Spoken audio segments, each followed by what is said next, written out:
আপনারা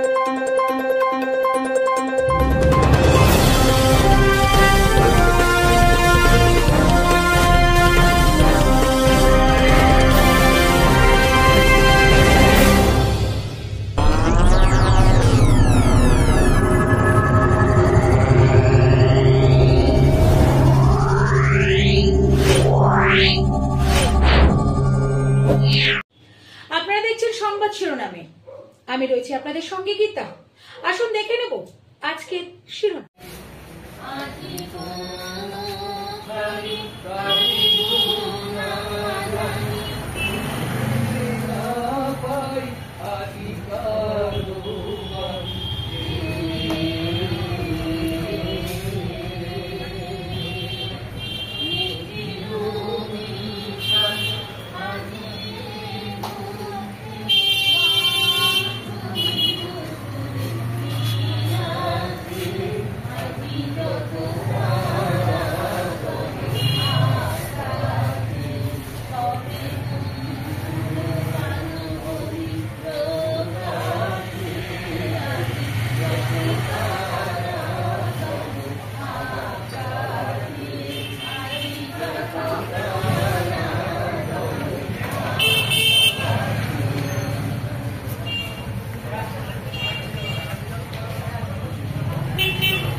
আমাদের মেন উদ্দেশ্য ছিল যে আরম্ভে যারা আছে তারা আমরা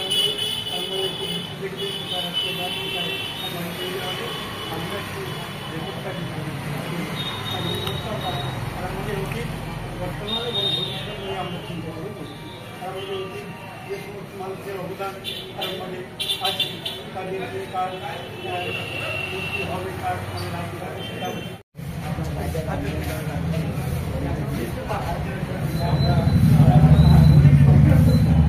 পক্ষ থেকে বছরের যায় আমরা আজকে মাল্যদান করলাম এবং তার স্বীকৃতি আমরা করছি।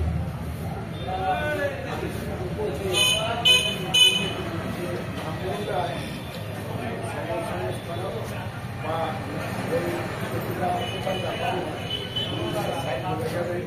যে পাশ্চাত্য যে শিক্ষা দীক্ষার ব্যাপারে যেভাবে রাজা ভেবেছেন, তাই আমরা বিভিন্ন জায়গায় যখন আমাদের হয় আমরা বলি যে আমরা এমন একটি জায়গার মালিক, আমরা যে মহকুমার মালিক যেখানে জন্মেছেন আমাদের সেই ভারতবর্ষের সমাজ সংস্কার সেই রাজা রামমোহন রায় যে মহকুমায় সেখানে জন্মেছি, পৃথিবীর সিংহ শিশু বিদ্যাসাগর তার সেই মহকুমায় জন্মেছি, ঠাকুর রামকৃষ্ণদেব যে জন্মস্থান আমাদের আরামবাগ মহকুমায় কামারপুকুরে সেখানে আমরা জন্মেছি, সারদামায়ের কর্মস্থান এখানে ইত্যাদি 4 বছরের জন্মস্থান হচ্ছে আমাদের আরামবাগ মহকুমায়। আপনার জানেন যে ভারতের বাংলার যে প্রাক্তন তাকে সারাতে সেই সময় বা তাকে সময় আরামবাগ গেছে, সেই আরামবাগের থেকে আরামবাগের কাজ করে আরামবাগের মাটি হয়েছিলেন।